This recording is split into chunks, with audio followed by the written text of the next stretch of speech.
Imagina un país donde un simple antibiótico podría salvar miles de vidas, pero no llega a los barrios pobres. Imagina hospitales vacíos en los barrios de ricos y camillas de madera abarrotadas de cuerpos febriles en los suburbios. Ahora imagina que el hombre que se propuso cambiar esa injusticia muere lejos de su patria, casi olvidado, con el corazón roto y el cerebro exhausto. Ese hombre es Ramón Carrillo, y su reloj empezó a correr mucho antes de que alguien lo llamara ministro o prócer.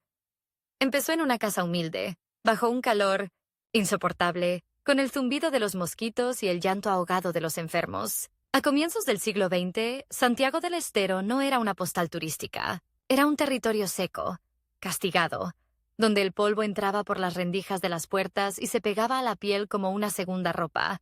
En una de esas casas de paredes gastadas, el 7 de marzo de 1906, nace Ramón Carrillo. No hay médicos famosos en la familia. No hay apellidos pesados ni fortunas heredadas. Hay, en cambio, un padre que trabaja sin descanso, una madre que administra lo poco que hay, y varios hermanos que comparten el mismo techo, la misma hambre disimulada, las mismas noches sin sueño cuando la fiebre ataca a alguno. En la Argentina de la infancia de Ramón, la expectativa de vida es corta. En provincias pobres como la suya, casi 1 de cada 3 niños no llega a los 5 años. La diarrea mata. La sífilis mata. La tuberculosis mata, y lo hace en silencio, sin estadísticas que salgan en los diarios de Buenos Aires. Cada tos en la madrugada es una amenaza. Cada pozo de agua puede esconder una enfermedad. Desde chico, Ramón entiende algo brutal. Enfermarse es fácil. Curarse, un privilegio. Hay una imagen que vuelve una y otra vez, como un fotograma pegado a la memoria. Un vecino llega cargando en brazos a su hija, flaquita, con la mirada perdida. Pide ayuda. No hay médico cerca. Llaman al único practicante del pueblo. Llega tarde. La nena muere en una cama improvisada, con un crucifijo colgado arriba, y el murmullo de rezos desesperados alrededor. Ramón, todavía niño, mira esa escena escondido en la puerta. Nadie lo nota. Pero ese instante se le clava dentro como una aguja. Alguien tendría que haber sabido qué hacer. Alguien tendría que haber estado allí antes. Al mismo tiempo, hay algo sorprendente en él. Mientras otros chicos corretean descalzos detrás de una pelota de trapo, Ramón se queda quieto, libro en mano, los ojos clavados en palabras que para muchos adultos son incomprensibles. Aprende a leer rápido, demasiado rápido para su entorno. Los maestros se dan cuenta. Ese chico no es común. Memoriza fechas, fórmulas, poesía. Le fascinan los mapas, las palabras difíciles, las historias de científicos que cambian el mundo con un experimento en un laboratorio. Lejano, invisible para la gente de su provincia. Pero el talento, en Santiago del Estero, no garantiza nada. Hay un sistema, una estructura que parece hecha para que los Ramones se queden donde nacieron. Las mejores escuelas están lejos. Los libros cuestan dinero. Y para colmo, el tiempo no se detiene. Cada año que pasa sin que Ramón salga de ese entorno, cada cosecha mala, cada enfermedad que golpea a su familia, es un recordatorio brutal de que su vida entera puede quedar atrapada ahí. En ese escenario aparece el primer rival, el primer espejo distorsionado. En la escuela hay otro alumno brillante, hijo de un estanciero, siempre bien vestido, con cuadernos nuevos y maestros que lo tratan, con una mezcla de respeto y temor. Ramón escucha cómo lo nombran. El futuro doctor, el orgullo de Santiago. Él también sueña con ser médico, pero nadie lo presenta así. Para la mayoría, Ramón es solo el chico aplicado. Para muchos, su techo es ser maestro, empleado de oficina. Como mucho, ese rival, llamémoslo Ricardo, se convierte en una especie de sombra incómoda. En cada examen, el nombre de uno aparece seguido del otro en las listas de calificaciones. Primero Ricardo, segundo Ramón, o al revés. Cada punto, cada corrección en rojo, cada felicitación del director, parece una pequeña batalla. No es odio, es algo más perverso. Una lucha silenciosa por demostrar que el origen no determina el destino. La noticia cae un día como un trueno. Habrá una beca. Una sola. Una plaza para que el mejor estudiante se vaya a Buenos Aires a estudiar medicina en la universidad. Una oportunidad casi imposible.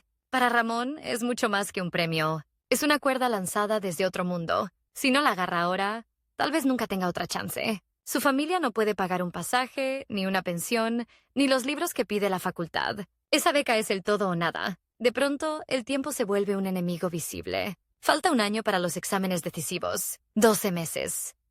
12 meses para decidir si su vida será un consultorio imaginario en la capital o la misma calle polvorienta de siempre. Ramón estudia hasta que la luz del querosene se apaga. Repasa fórmulas en un cuaderno casi transparente de tanto borroneo. Imagina los pasillos de la universidad como si ya hubiera caminado por ellos. Mientras tanto, Ricardo estudia también, pero en una casa fresca, con comida caliente y padres que ya lo ven con el título colgado en la pared.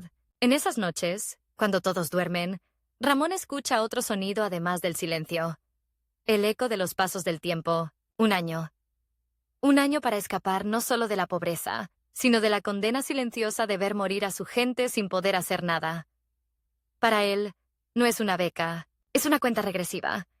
Y entonces, algo inesperado ocurre. Un maestro, que lo ha observado en silencio durante años, lo detiene a la salida de la escuela, le pone la mano en el hombro y le dice, sin rodeos, «Si usted no gana esa beca, nadie de aquí la va a ganar.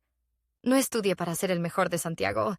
Estudie como si tuviera que salvar a todos los demás». Esa frase se queda pegada. Ya no es solamente Ramón contra Ricardo, es Ramón contra la idea de que la historia está escrita de antemano. Llegan los exámenes. Aulas atestadas, calor, nervios. Ramón siente cómo le sudan las manos, como el lápiz parece resbalar en el papel. Cada pregunta es una prueba minúscula, pero a la vez una pared que hay que derribar. Recuerda fórmulas, fechas, leyes. Piensa en su madre esperando en casa, fingiendo calma. Piensa en los enfermos de su barrio. Piensa en Ricardo, 2 bancos más atrás, escribiendo con una seguridad casi insolente. Las horas corren. El reloj del aula avanza con una crueldad geométrica. Ramón termina cuando el profesor ya está pidiendo las hojas. Entrega, pero no sabe si le alcanzó. Días después, en el patio de la escuela, pegan la lista. Los alumnos se amontonan. Los nombres están escritos a mano, en tinta negra. Hay un silencio súbito cuando alguien ve la primera línea. Primer puesto, Ramón Carrillo. Segundo, Ricardo. Tercero, cuarto, quinto. El resto se desdibuja. En ese instante, el mundo de Ramón se abre un poco. No del todo, pero lo suficiente como para dejar entrar por primera vez el aire de Buenos Aires. El viaje a la capital es un shock. Los trenes, los edificios altos, las calles pavimentadas, el ruido constante. Ramón camina por la ciudad con una mezcla de fascinación y rabia. Fascinación, porque todo es grande, nuevo, casi inimaginable para el chico que venía del polvo santiagueño. Rabia, porque de inmediato entiende que esta ciudad y su provincia parecen pertenecer a países diferentes. ¿Cómo puede ser que haya tanta luz acá y tanta oscuridad allá? La Universidad de Buenos Aires, con sus aulas enormes y sus profesores de renombre, es otro mundo. Aquí no basta con ser el mejor de Santiago. Aquí hay decenas de mejores de su provincia. La competencia es feroz. Muchos vienen de familias acomodadas, hablan con seguridad, se mueven con soltura entre libros que en el interior ni siquiera llegan. Ramón, de nuevo, siente el peso de no pertenecer, pero también siente algo familiar. La necesidad de demostrar que puede estar a la altura. En uno de los primeros días de clase, en el aula entra un grupo de estudiantes que ríen fuerte. Entre ellos, un rostro conocido. Ricardo. El rival no se quedó atrás. Su familia pudo pagarle la carrera. Ahora, la competencia se reanuda, pero en otra liga, Ricardo se inscribe rápidamente en círculos estudiantiles elegantes. Se acerca a los profesores influyentes. Asiste a tertulias donde se habla de ciencia pero también de política y negocios. Ramón, en cambio, trabaja para sostenerse. Da clases particulares, ahorra cada moneda. El tiempo que otros usan para cultivar conexiones, él lo invierte en libros y guardias hospitalarias. En las salas del hospital de clínicas, Ramón descubre algo que lo impacta más que cualquier clase teórica. Los enfermos no llegan todos del mismo lugar. Hay pacientes de barrios acomodados, bien alimentados, con ropa limpia, que se recuperan rápido. Hay otros, en cambio, que vienen de conventillos húmedos, de piezas sin ventilación, de villas nacientes donde el agua limpia es un lujo. Esos tardan más en curarse. Muchos no se curan. Y no porque los médicos sean peores, sino porque el cuerpo llega ya vencido de antemano. Una noche, después de una guardia interminable, un interno mayor, agotado, suelta una frase que a Ramón le queda sonando. No hay medicamentos suficientes para los pobres, pero sobra champán en los banquetes de los ricos. Es una queja casi automática, nacida del cansancio. Para Ramón es un disparo. De pronto, todos los números fríos de la estadística se convierten en rostros que ha visto en su infancia. Comienza a preguntarse algo que, en ese momento, muy pocos se preguntan. ¿Y si la medicina, por sí sola, no alcanza? Mientras se hace estas preguntas, su carrera académica vuela. Se enamora del cerebro, de su arquitectura misteriosa, de las conexiones invisibles entre neuronas, pasa horas en el microscopio, dibujando cortes, clasificando lesiones. Sus profesores quedan impresionados. Las notas de Ramón rozan la perfección. Empieza a perfilarse como una promesa en neurología. Ricardo, mientras tanto, elige otra estrategia. Se acerca a cátedras con poder político. Apuesta a la carrera hospitalaria segura, a los cargos que se ganan tanto en exámenes como en cenas con gente importante. Hay un momento clave, casi cinematográfico, un concurso interno para elegir al mejor estudiante de la promoción. El premio, prestigio, recomendaciones, la puerta abierta a una especialización en Europa. Otra vez, el tiempo y la competencia se combinan. Otra vez, Ramón siente que un reloj corre, que cada tarde que pasa en un café en lugar de en la biblioteca podría costarle el futuro. Se prepara con una disciplina casi brutal. Duerme poco. Come apurado. Sus compañeros lo ven siempre con algún libro bajo el brazo, con hojas llenas de anotaciones diminutas. Ricardo también compite. Confía en su facilidad para relacionarse, en sus dotes oratorias, en el apoyo tácito de ciertos profesores. El examen oral es tenso. Ramón responde como si estuviera operando bajo un microscopio. Con precisión, sin gestos innecesarios. Los miembros del tribunal se miran entre sí. No es solo que sabe, es que entiende. Ve más allá de la pregunta. Cuando termina, hay un silencio breve. Uno de los profesores sonríe apenas. El veredicto llega 2 días después. Ramón Carrillo obtiene la máxima calificación y la recomendación para perfeccionarse en el exterior. Ese es el primer gran giro. El chico del polvo de Santiago está a punto de cruzar el océano, de entrar en los laboratorios de Europa donde se cocina la ciencia más avanzada del momento. Pero, como siempre en su vida, el premio viene acompañado de una trampa. Debe terminar su tesis en un tiempo récord para no perder la oportunidad. Tiene meses, no años.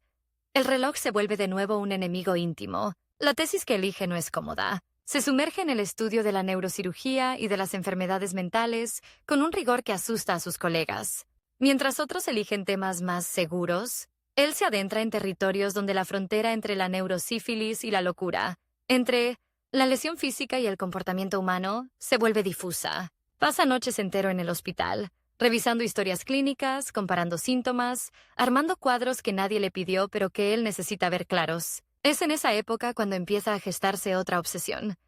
La idea de que el cerebro no se puede entender aislado del cuerpo, y el cuerpo no se puede entender aislado de la sociedad. Intuye algo que más tarde lo marcará para siempre. Que la pobreza, la ignorancia, la falta de trabajo, no son solo contexto, sino causas directas de enfermedad. No tiene todavía las palabras, no tiene el marco teórico completo, pero el germen de la medicina social ya está ahí, escondido entre columnas de datos y noches de insomnio. Viaja a Europa. En Alemania, en los Países Bajos, observa técnicas quirúrgicas novedosas. Asiste a conferencias donde se discuten teorías audaces sobre el funcionamiento del sistema nervioso. Queda fascinado por la precisión, por la disciplina científica, pero también ve algo oscuro. En algunos círculos médicos se habla de depuración, de higiene racial, de poblaciones sobrantes. La medicina, allí, empieza a mezclarse con ideas peligrosas. Para un joven latinoamericano que viene de ver la miseria concreta, esa frialdad pseudocientífica es un shock. Entiende, con una claridad casi dolorosa, que la ciencia puede ser un instrumento de liberación o de opresión. De vuelta en Argentina, Ramón ya no es el mismo estudiante deslumbrado por las aulas de la UBA. Es un médico formado, un neurólogo respetado, con publicaciones, con una carrera académica prometedora. Podría quedarse ahí, operar cerebros, dar clases, escribir artículos complejos que solo leerán otros médicos. Podría convertirse en una eminencia de consultorio caro, reclamar para sí un lugar en la élite que antes lo miraba por encima del hombro, pero hay algo que no lo deja en paz. Cada vez que se asoma a la ventana del hospital y mira la ciudad, no ve solo edificios y tranvías. Ve los barrios donde los niños no tienen cama propia, donde la sopa se estira con agua, donde el invierno mata más que las bacterias. Empieza a frecuentar estadísticas que otros pasan por alto. Tasas de mortalidad infantil, brotes de enfermedades que ya no existen en los países que visitó. Las cifras son duras. En algunos sectores de la Argentina, las condiciones sanitarias se parecen más a las de los países más pobres del mundo que a las de una nación que presume de granero del mundo. Ricardo, mientras tanto, ha seguido otro camino. Ha sabido ubicarse cerca de los círculos de poder tradicionales. Asiste a reuniones con políticos de traje impecable y discursos llenos de palabras elegantes pero vacías. Cuando se encuentran, cada vez más de vez en cuando, le lanza pullas disfrazadas de bromas. Vos, Carrillo, sos demasiado idealista.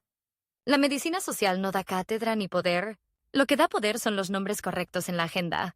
Es una forma de recordarle que hay una carrera paralela, una que se corre fuera de los libros, en pasillos alfombrados donde no entra. El olor a cloro de los hospitales públicos. Lo que Ricardo no sabe es que, en silencio, Ramón está empezando a escribir otra cosa, además de trabajos científicos. Borra y reescribe artículos donde se atreve a decir que la salud no es solo ausencia de enfermedad, sino presencia de condiciones dignas de vida, que el Estado no puede lavarse las manos, que la desigualdad mata tanto como los microbios. Esas ideas, en ese momento, son casi subversivas dentro del establishment médico. Y entonces, el tiempo vuelve a apretar. Argentina entra en una etapa de turbulencias políticas, golpes, crisis, tensiones sociales. En los barrios populares las enfermedades se disparan, una epidemia aquí, un brote allá. Cada informe que llega a su escritorio es, para él, una cuenta regresiva más.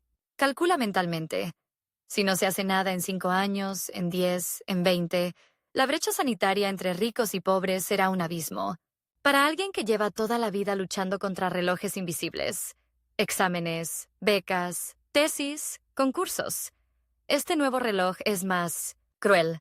No marca horas, marca vidas. Lo que Ramón aún no imagina es que esa preocupación desesperada por el tiempo y por las vidas que se le escapan entre los dedos está a punto de empujarlo fuera de su mundo conocido. De los quirófanos blancos a los despachos grises. De las historias clínicas a los decretos. De la competencia silenciosa con un rival de juventud a una guerra mucho más grande. Contra intereses establecidos que no toleran que nadie venga a cuestionar el modo en que se reparte la salud en el país. Una tarde, en su escritorio atiborrado de papeles, estadísticas y dibujos de cerebros, suena el teléfono. La voz del otro lado es seca, militar pero respetuosa. Le piden que vaya a una reunión, no en un hospital, no en una universidad. En un despacho donde se están decidiendo los destinos políticos de la Argentina, quieren escuchar sus ideas sobre la salud pública. Quieren, dicen, que alguien con su formación piense el país como un paciente gigante que agoniza. El nombre que escuchará en esa sala, un nombre que dividirá para siempre aguas en la historia argentina, será el de un coronel. Juan Domingo Perón. Ramón cuelga el teléfono. Mira el reloj. Sabe, aunque todavía no pueda ponerlo en palabras, que acaba de empezar la carrera más vertiginosa de su vida. Una carrera contra el tiempo, contra las enfermedades, contra los prejuicios. Y contra rivales mucho más poderosos que aquel compañero de aula que solía disputarle el primer puesto en los exámenes. ¿Qué hace un neurocirujano obsesionado con el silencio del quirófano sentado frente a un coronel que hace temblar gobiernos con una sola firma? ¿Qué hace un hombre que aprendió a salvar vidas con un bisturí, a punto de cambiarlo por un decreto que puede salvar, o condenar, a millones? Ese abismo, esa tensión entre la ciencia y el poder, es el lugar exacto donde Ramón Carrillo está a punto de pararse. Y donde ya no habrá marcha atrás. Cuando lo llaman a esa primera reunión, Ramón ya no es el muchacho tímido de Santiago del Estero. Es el doctor Carrillo. Catedrático respetado, investigador brillante, especialista en enfermedades del cerebro. Un nombre que circula en congresos y revistas científicas. En los pasillos del hospital lo miran con una mezcla de admiración y distancia. Es el genio. El que podría tener consultorios exclusivos, pero sigue apareciendo en salas atestadas de pobres. Podría haber elegido la comodidad, pero decidió quedarse en ese punto incómodo donde la bata blanca se mezcla con el olor a lavandina y a miedo. La Argentina que lo rodea late acelerada. Segunda mitad de los años 30, primeros años 40. Crisis, golpes de Estado, obreros que bajan de los trenes para poblar las orillas de Buenos Aires. Ranchos que se levantan como hongos alrededor de la ciudad. La fiebre tifoidea no pregunta de qué partido sos. La tuberculosis no distingue entre sindicalista y patrón. Pero el sistema sí. En los sanatorios caros siempre hay sábanas limpias. En los hospitales públicos, muchas veces falta hasta el jabón. En ese contexto aparece un nombre que empieza a repetirse en cafés, diarios y cuarteles. Juan Domingo Perón, coronel, hábil, polémico, instalado en una oficina que suena burocrática, pero es una bomba de tiempo. La Secretaría de Trabajo y Previsión. Desde allí, Perón escucha lo que otros ignoran. Reclamos de obreros, informes de accidentes laborales, historias de familias completas, enfermando en fábricas sin ventilación. Entiende que la salud no es un tema lateral, sino el corazón mismo de ese nuevo país que quiere representar, y alguien le susurra un nombre. Hay un médico que habla de salud como usted habla de justicia social. Se llama Ramón Carrillo. La primera entrevista es tensa. Ramón entra con su portafolio lleno de papeles, cifras, mapas. Perón lo mira con curiosidad, como quien examina un instrumento nuevo. No es un diálogo amistoso, es una exploración. El coronel lo bombardea con preguntas concretas. ¿Cuántos hospitales faltan? ¿Qué cuesta formar médicos? ¿Cuántos niños mueren cada año? Por enfermedades evitables. Ramón, acostumbrado al lenguaje frío de la ciencia, responde con precisión quirúrgica. Pero algo le tiembla por dentro. Por primera vez, alguien con poder real le pregunta, no ¿qué pasa?, sino ¿qué haría usted para cambiarlo? En esa mesa, entre tazas de café olvidadas y ceniceros llenos, aparece la idea que lo perseguirá el resto de su vida. Pensar la nación como un paciente crónicamente enfermo, con zonas gangrenadas de miseria, con órganos vitales abandonados. No basta con curar una herida aquí y otra allá. Hace falta un plan nacional de salud. Algo que, en la Argentina de entonces, suena tan desmesurado como querer operar todo un cuerpo con un solo bisturí. Perón le propone algo que, dicho en voz alta, parece una locura. Haga el diagnóstico del país, doctor. Como si fuera una persona. Y después me trae el tratamiento. Ramón sale de esa oficina con una mezcla de vértigo y euforia. Hasta ese día, sus batallas tenían la escala de una sala de hospital, de un laboratorio, de un paper. Ahora, de repente, tiene frente a sí un mapa entero. Y un plazo. Lo quiero en 3 meses. Le había dicho el coronel, sin levantar la voz. 90 días para ponerle números, nombres y remedios a la enfermedad de toda una nación. El reloj vuelve a correr. Durante esas semanas, Buenos Aires se convierte para él en una especie de organismo vivo. Recorre hospitales, puestos sanitarios, barrios obreros. Hace preguntas que a muchos les incomodan. ¿Cuántas camas hay por cada 1000 habitantes? ¿Cuántos médicos por provincia? ¿Dónde faltan vacunas? ¿Dónde mueren más niños antes del año de vida? Los papeles se apilan en su escritorio hasta formar murallas. Dibuja gráficos, mapas de calor, curvas de mortalidad. Cada línea que se dispara hacia arriba es una puñalada. Un grito que nadie escucha excepto él. Pero mientras Ramón trabaja hasta la extenuación, otros también se mueven. Entre ellos, un rostro que creía haber dejado atrás en las aulas de la facultad.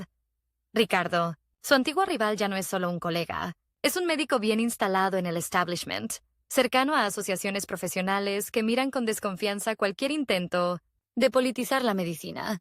Para ellos, la salud es cuestión de consultorios privados, escuelas de élite, pequeños favores entre amigos influyentes, un sistema donde cada cual cuida su parcela y nadie mira el bosque. Cuando Ricardo se entera de que Carrillo asesora a Perón, sonríe con una ironía venenosa.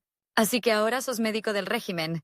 Le dice en una recepción de la que ninguno de los dos quiere estar realmente hablando de salud. Ramón, agotado, apenas contesta. Sabe que detrás de esa burla hay algo más peligroso. Una red de médicos y políticos que no quiere que un provinciano exaltado venga a cambiar las reglas del juego. La competencia de la juventud se ha transformado en otra cosa. Una lucha abierta por el sentido mismo de la medicina y del poder. El informe que Ramón entrega a Perón no es un documento más. Es un espejo brutal. Describe una Argentina partida en 2. Una minoría que accede a hospitales equipados y una mayoría que cura sus enfermedades con remedios caseros y rezos. Expone que en ciertas regiones del norte la mortalidad infantil llega a niveles que avergonzarían a cualquier país civilizado, señala que la falta de agua potable mata tanto como cualquier epidemia, y remata con una idea que incomoda a todos. La salud no puede ser un lujo. Debe ser un derecho. Perón lee, subraya, pregunta, y luego lanza la frase que desarma cualquier defensa. Esto no sirve si se queda en papel, doctor. Alguien tiene que hacerlo. Ese alguien no tarda en ser nombrado en voz alta. Ramón Carrillo. La propuesta al principio parece casi obscena para él. Dejar el hospital, abandonar la investigación, cambiar la bata cómoda por el traje incómodo de funcionario, convertirse, en definitiva, en lo que siempre desconfió. Un hombre del poder. La noticia corre rápido en los ambientes médicos. En los pasillos de la facultad se habla de que Perón piensa crear una Secretaría de Salud Pública con un poder inédito y que quiere a Carrillo al frente. Algunos se sorprenden, otros se alarman. Ricardo, en cambio, ve una amenaza directa. Si ese proyecto avanza, su mundo cambia. Menos poder para las corporaciones tradicionales, más para el Estado, más para alguien a quien nunca consideró del círculo correcto. Empieza entonces una campaña silenciosa, pero eficaz. Artículos en revistas profesionales que dudan de la prudencia de mezclar salud y política, murmuraciones en reuniones privadas, sugerencias de que Carrillo se ha radicalizado. Ramón siente la presión antes de tener el cargo. Recibe cartas anónimas, advertencias veladas, invitaciones amables a repensar su acercamiento al coronel. Algunos colegas lo invitan a cafés elegantes para decirle, con sonrisa educada, que no comprometa su prestigio en aventuras populistas. Le ofrecen sutilmente alternativas más seguras: jefaturas de servicio, premios, viajes. El mensaje es claro: hay una carrera brillante esperándolo. Siempre y cuando no cruce esa línea, el tiempo mientras tanto no se detiene.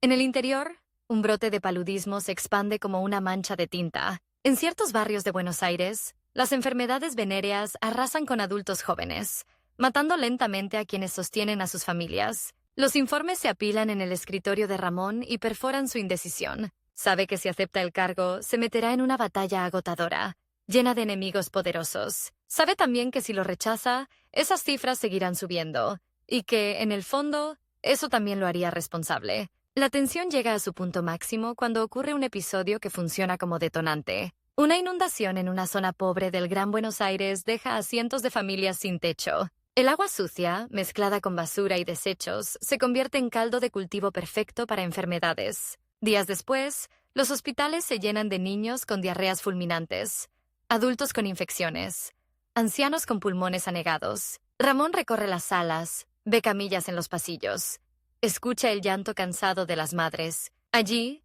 entre esa mezcla de barro seco en las botas y olor a desinfectante barato, entiende que la medicina que conoce no alcanza, no en esa escala.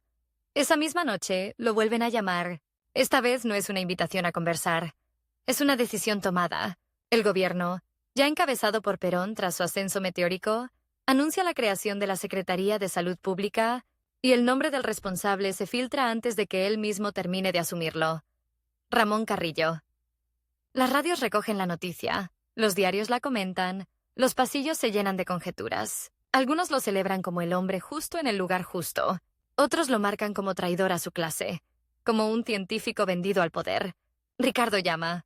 No para felicitarlo. La voz suena amable, pero el subtexto es afilado. Te están usando, Ramón. Hoy sos el médico estrella. Mañana vas a ser el chivo expiatorio de un gobierno que solo quiere propaganda.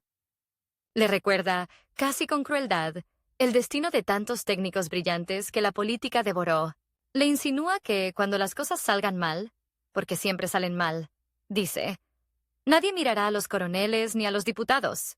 Mirarán al médico que puso la firma. Es un intento desesperado de frenarlo, o de asegurarse que, si avanza, lo haga sabiendo que tiene enemigo declarado. Pero hay algo que Ricardo no entiende. El miedo de Ramón no es a perder prestigio ni a equivocarse.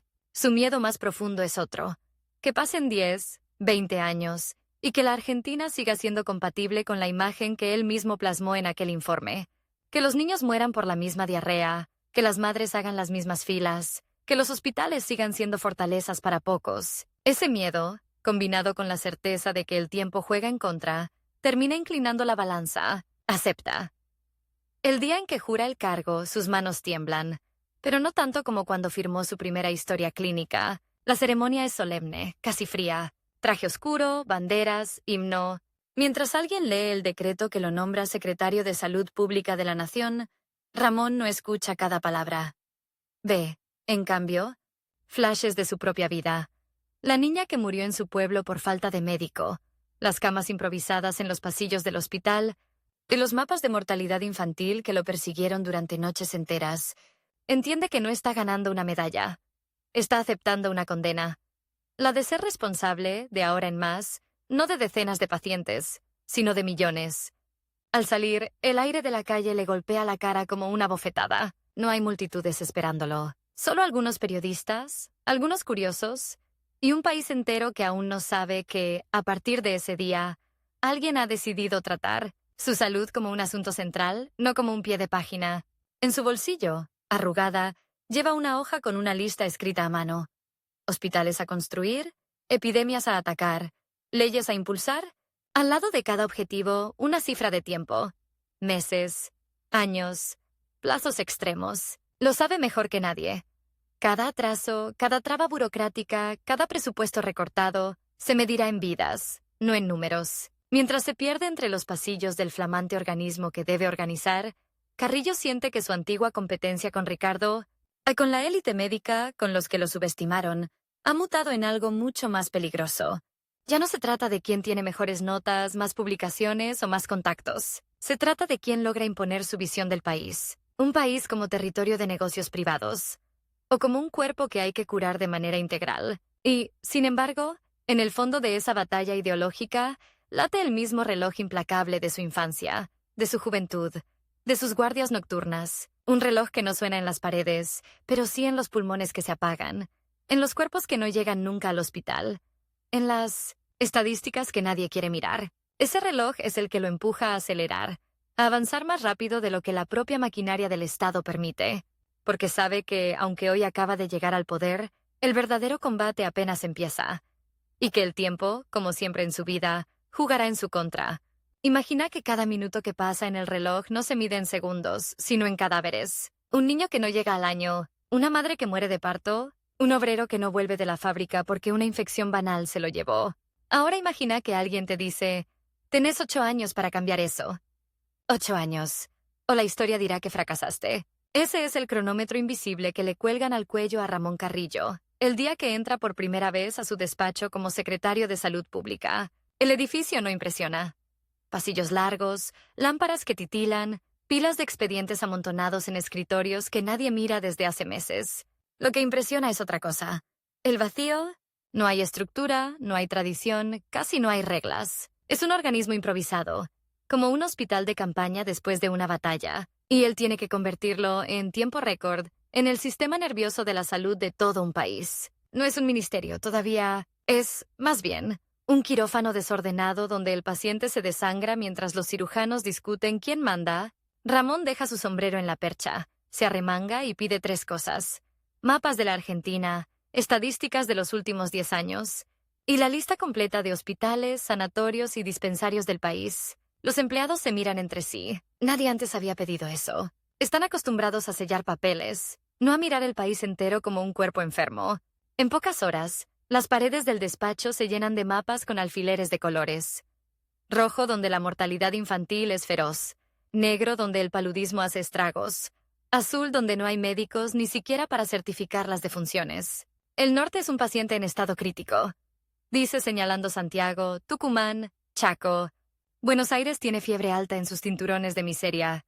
La Patagonia está casi inconsciente, sin servicios básicos. Habla como si describiera un cerebro con áreas necrosadas, pero ahora el órgano es la nación, y tiene un plazo concreto.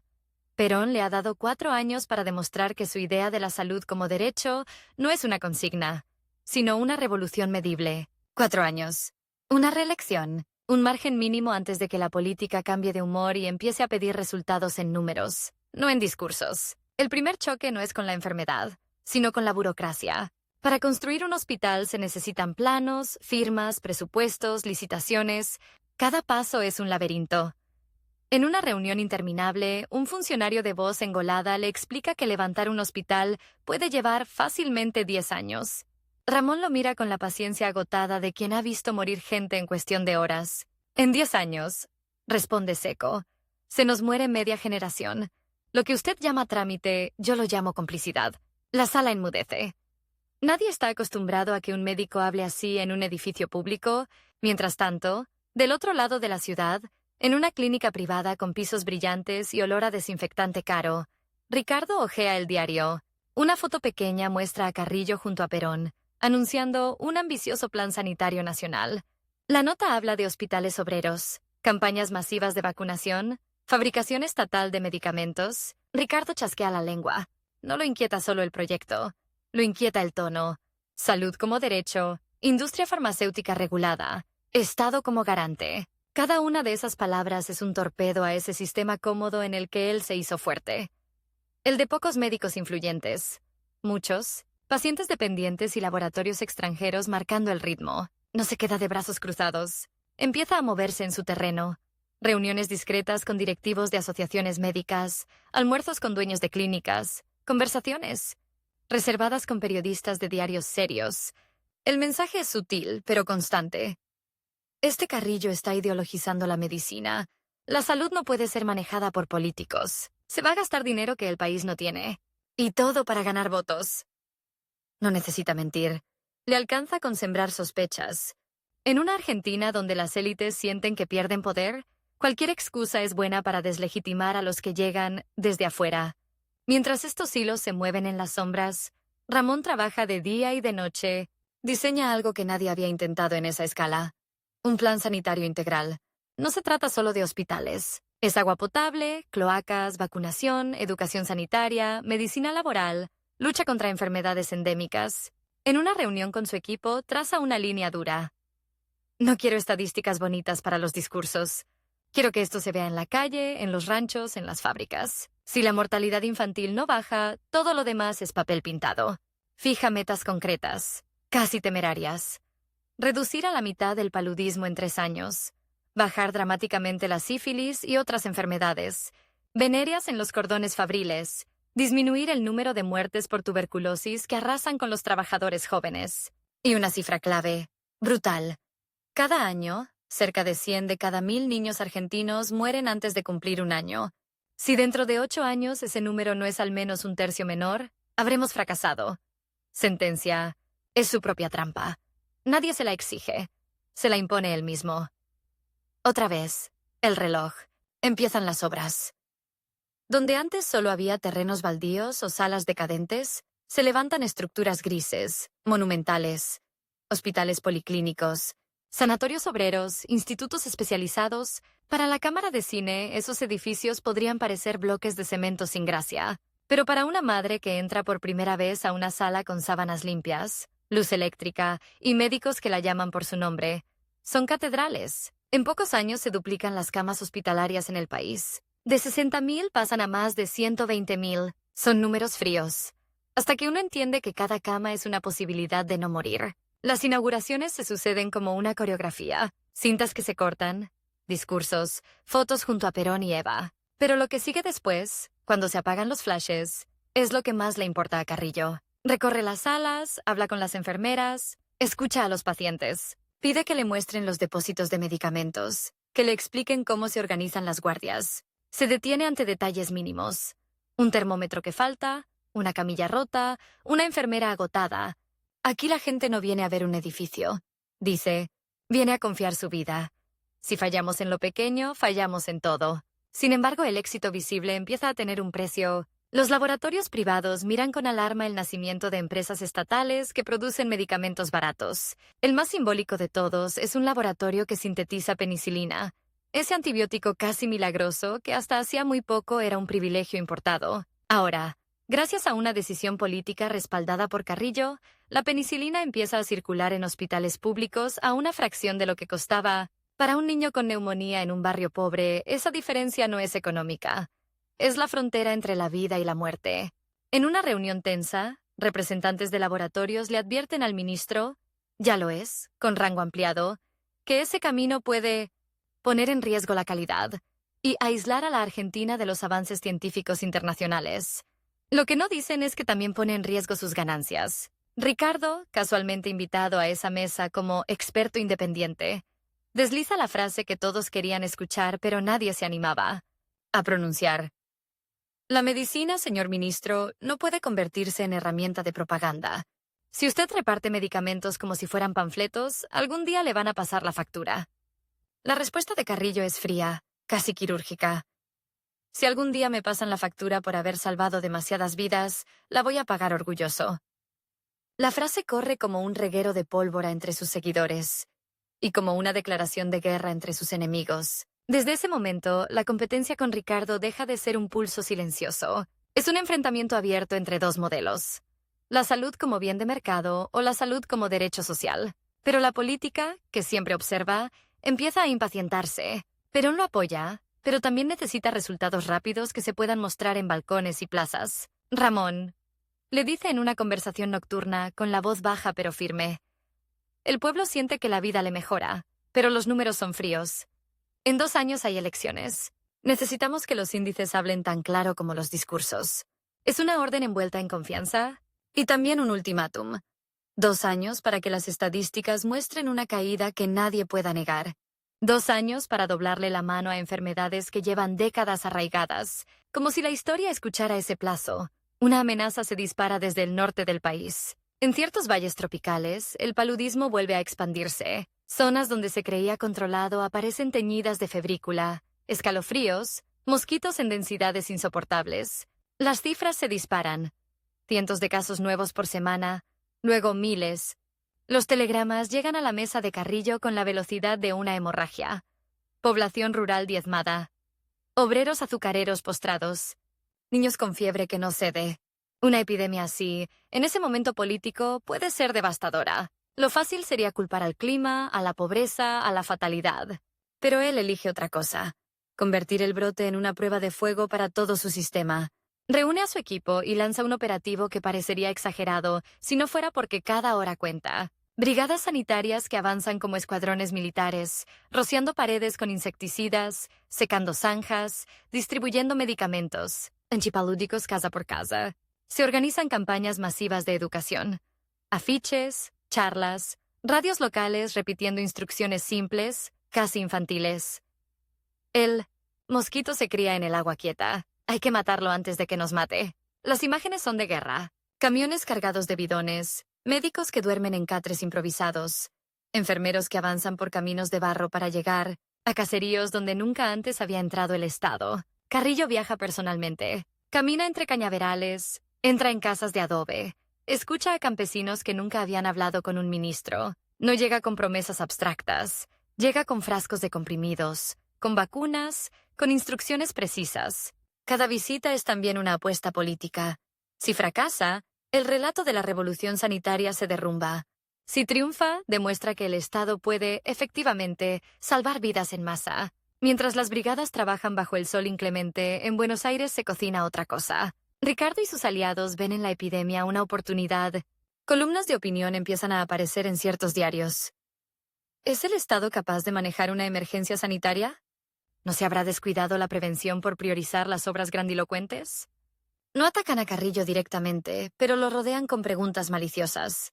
Si el paludismo no cede rápido, la culpa caerá sobre el ministro que quiso abarcar demasiado. Lo que nadie prevé es la velocidad con la que el operativo empieza a dar resultados. En meses, el número de casos se desploma. En algunas regiones, el paludismo prácticamente desaparece. Lo que había sido, durante décadas, una condena inevitable para los pobres del norte, se vuelve de golpe una enfermedad controlable. No es magia. Es organización, recursos, decisión política. Son miles de litros de insecticida, millones de comprimidos y una idea radical.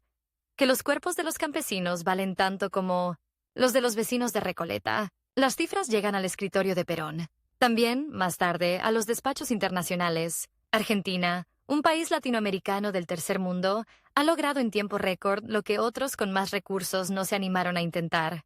Prácticamente erradicar el paludismo en extensas zonas. Es un logro científico, sanitario y político. Una victoria que parecería definitiva, salvo por un detalle que nadie ve venir.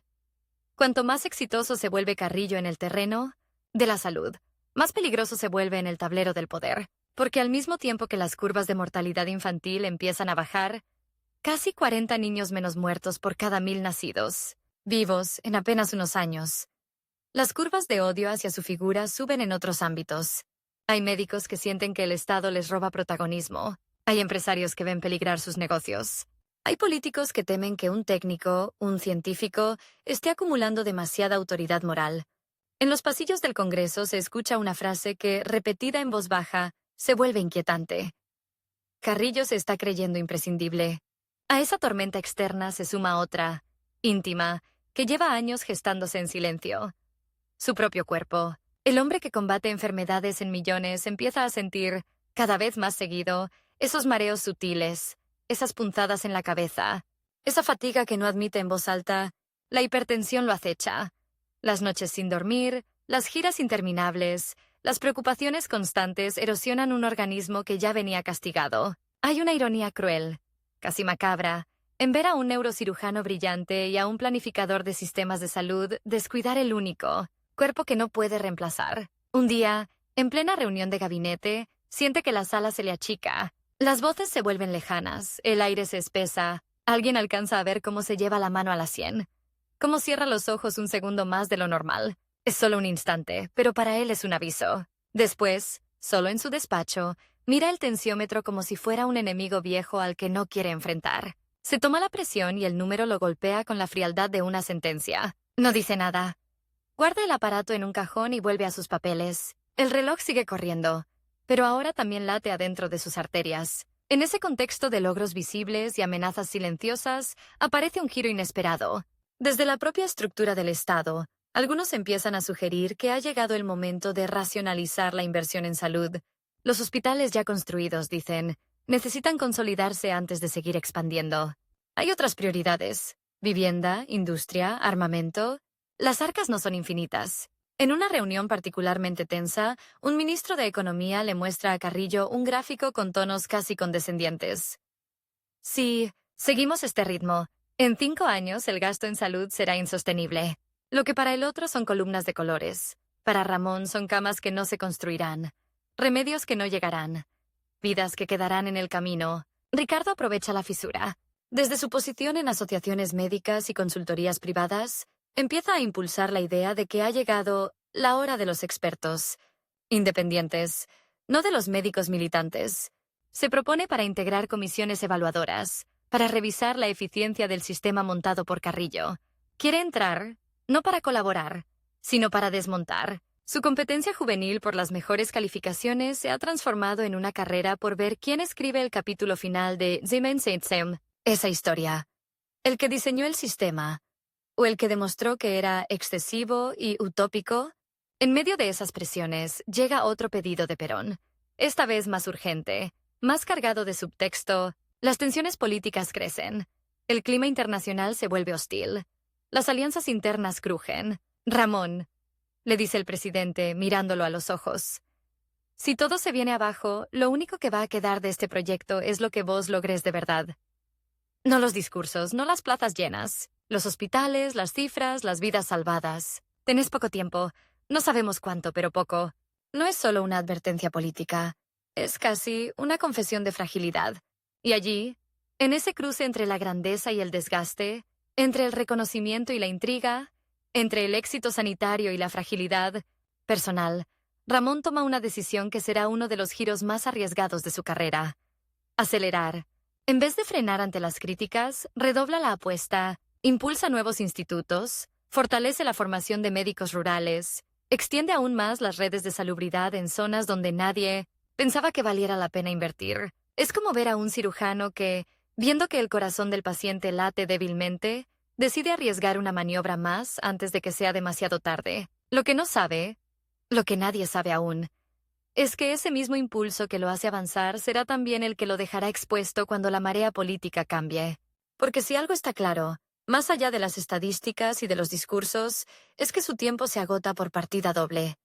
El del gobierno, que lo sostiene, y el de un cuerpo que empieza a enviar señales cada vez más insistentes de que no va a aguantar ese ritmo mucho más. Mientras firma un nuevo decreto, mientras discute un presupuesto, mientras defiende sus hospitales en una sesión agitada, Ramón Carrillo, el hombre que quiso curar a un país entero, siente que algo, en algún punto todavía invisible, está a punto de quebrarse. Y que, cuando eso ocurra, la batalla por el sentido de su obra será tan feroz como cualquiera de las enfermedades que combatió. Imagina esto. El hombre que logró que miles de niños dejaran de morir antes de cumplir 1 año, termina contando monedas sobre una mesa desnuda, en una pieza alquilada, en un país donde nadie sabe pronunciar bien su nombre. El mismo que soñó hospitales gigantescos para un pueblo entero, muere sin poder pagar una consulta médica para sí mismo. Ese contraste brutal no es una metáfora exagerada. Es el arco final de la vida de Ramón Carrillo. Y el reloj que siempre lo persiguió, ahora ya no mide mandatos presidenciales ni estadísticas sanitarias. Mide otra cosa. Los latidos fatigados de un corazón que se queda sin tiempo. Justo cuando la historia decide darle la espalda, los síntomas se vuelven más intensos. El mareo ocasional se transforma en compañero de todos los días. La presión se dispara como si también ella estuviera en campaña.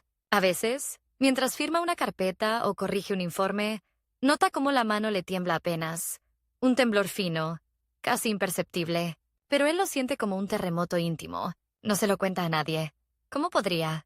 ¿Cómo admitir que el arquitecto del sistema sanitario más ambicioso de la historia argentina no puede controlar su propio cuerpo? Prefiere repetir el viejo truco mental del médico sobrecargado. Más tarde me ocupo. Pero ese más tarde empieza a ser una promesa cada vez más frágil. Al mismo tiempo, la tormenta política se oscurece, la economía se tensa, la oposición gana confianza, el clima internacional se enfría. En los pasillos del poder ya no se habla de expansión, sino de ajuste. Lo que hace apenas unos años parecía un proyecto imparable, ahora cruje con cada golpe de la coyuntura. Los enemigos de Carrillo, esos que lo miraban de reojo mientras inauguraba hospitales, huelen la oportunidad. Ricardo está entre ellos, pero ha aprendido a ser paciente. Espera, observa. Sabe que un sistema tan grande, tan ambicioso, es también vulnerable. Basta con que se aflojen unos pocos tornillos para que parezca que todo fue exagerado, innecesario, demasiado caro. Un día, la noticia que él sabía inevitable termina llegando. Deberá dejar el ministerio. No hay escena dramática con portazos ni discursos de ruptura. Es más frío, más silencioso. Una mezcla de desgaste, intrigas internas y el cálculo de que, en tiempos turbulentos, conviene menos un ministro técnico con poder propio. A Ramón se lo comunican como si le anunciaran un cambio de guardia. Es el ciclo natural de la política. Le dicen. Él escucha, asiente, respira hondo. Por fuera parece sereno. Por dentro, siente como si le extirparan un órgano sin anestesia. No se aferra al cargo. Se aferra a la sensación de que todavía no terminó. Que el paciente, la Argentina, estaba en plena cirugía, y alguien decidió sacarlo del quirófano a mitad del procedimiento. El desenlace, sin embargo, es todavía más violento de lo que imagina. En 1955, el país estalla. Bombardeos, muertos en Plaza de Mayo, conspiraciones, rumores, un clima enrarecido que corta la respiración.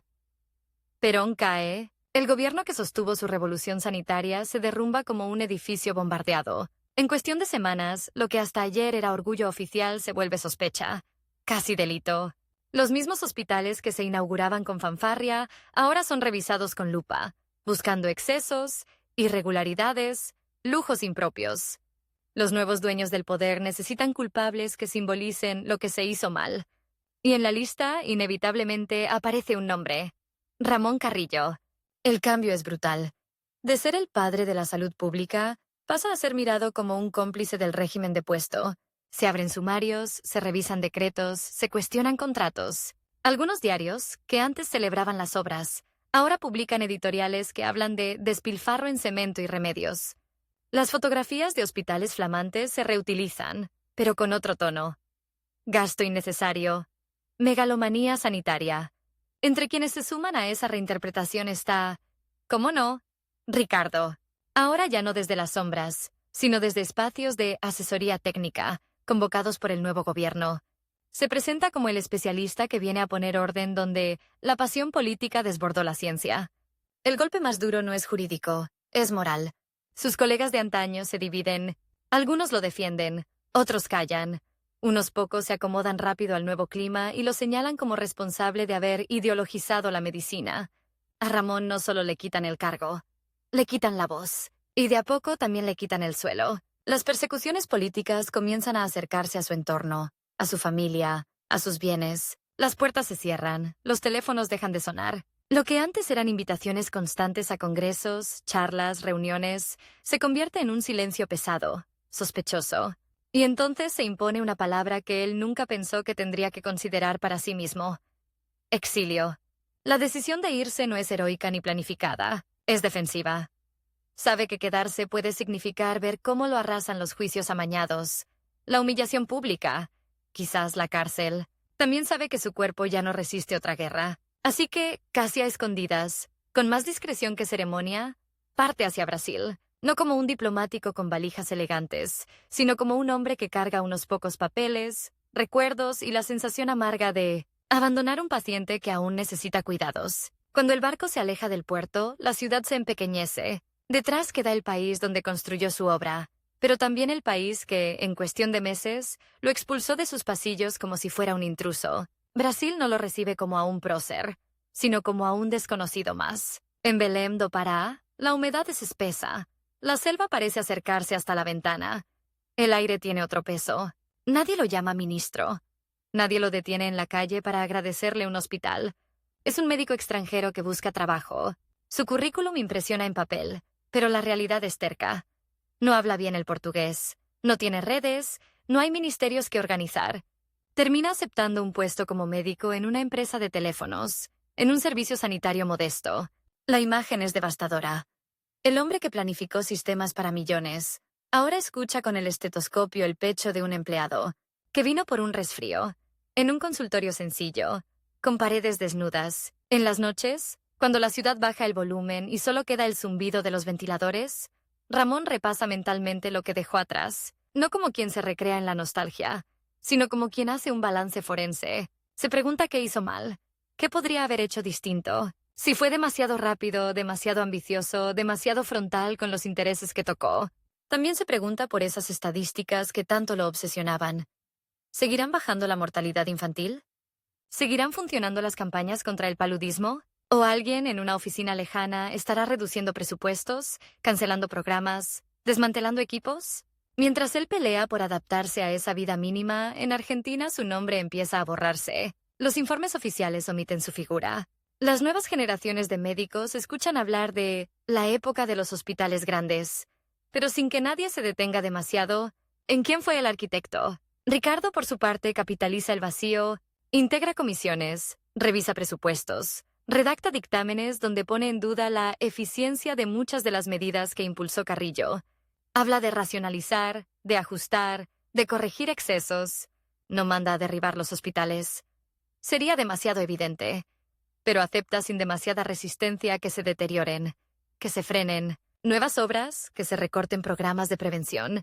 Cada recorte es un hilo que se corta de esa red sanitaria que había empezado a cubrir el país. Lo que Ricardo no sabe, lo que nadie sabe aún, es que ese deshilachamiento tendrá un costo silencioso. No aparece en titulares, no genera discursos, pero se mide en infecciones que vuelven, en partos mal atendidos, en diagnósticos que llegan tarde. Es como si el país empezara a retroceder, paso a paso, desde ese futuro más sano que él había ayudado a vislumbrar. Y en Belém, lejos de todo, Ramón siente ese retroceso casi físicamente. Cada carta que recibe con noticias confusas, cada comentario de un conocido que viaja y le cuenta que ya no es lo mismo, lo atraviesa como un bisturí.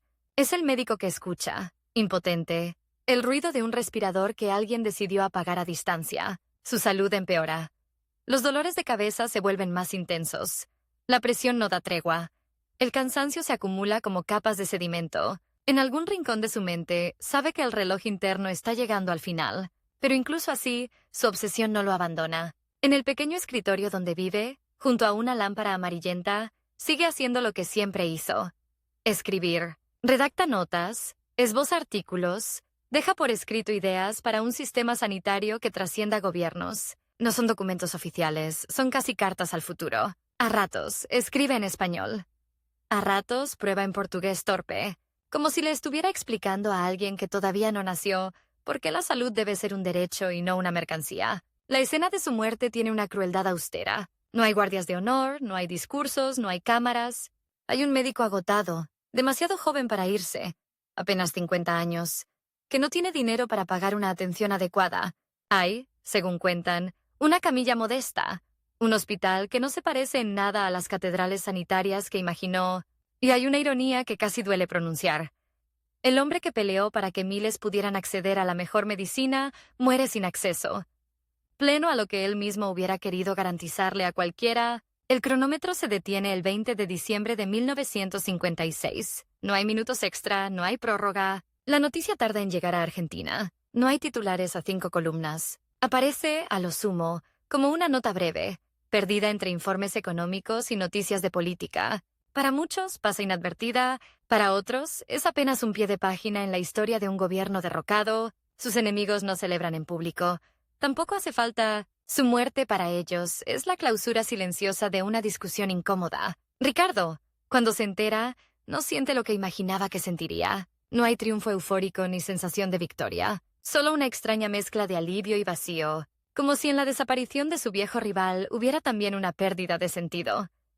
¿Contra quién medir ahora sus propias decisiones? El tiempo, sin embargo, tiene una forma peculiar de ajustar cuentas. Pasan los años. Cambian los gobiernos, se suman nuevas crisis, nuevas esperanzas. Los hospitales que Carrillo impulsó siguen ahí, aunque algunos estén descascarados, aunque otras administraciones hayan intentado reescribir su historia. ¿Y qué pasa con las cifras? Lo que ocurre es sutil pero persistente.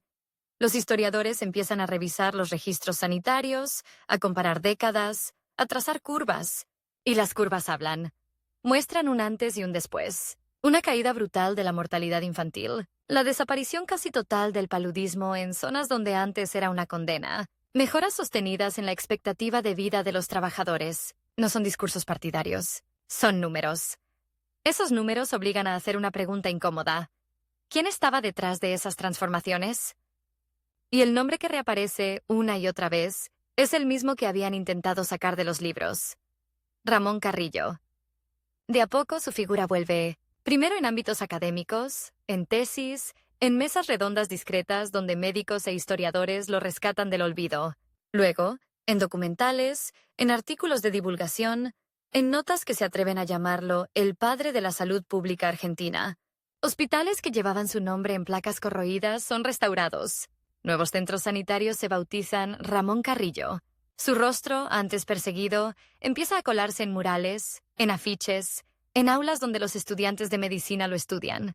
No como un ministro de un gobierno polémico, sino como un pionero. Y aquí aparece uno de los giros más inesperados. Ya viejo, con canas y una salud que también le pasa factura, Ricardo entra un día a un hospital público para hacerse unos estudios. Podría haber ido a una clínica privada de lujo, como las que lo vieron escalar durante décadas. Pero esa vez, tal vez por proximidad, y tal vez por un consejo médico, acaba en un policlínico enorme, de largas galerías y paredes algo gastadas. Mientras espera, mira una placa en la entrada. Este hospital forma parte del Plan Sanitario Nacional impulsado por el doctor Ramón Carrillo. El nombre le pega como un eco lejanísimo. Lo ha dicho, discutido, criticado tantas veces, que por un segundo no termina de asociarlo con esa sala de espera llena de obreros, jubilados, niños. Se sienta, escucha los ruidos. Carritos de metal, voces de enfermeras, llantos de bebés, risas entre pacientes.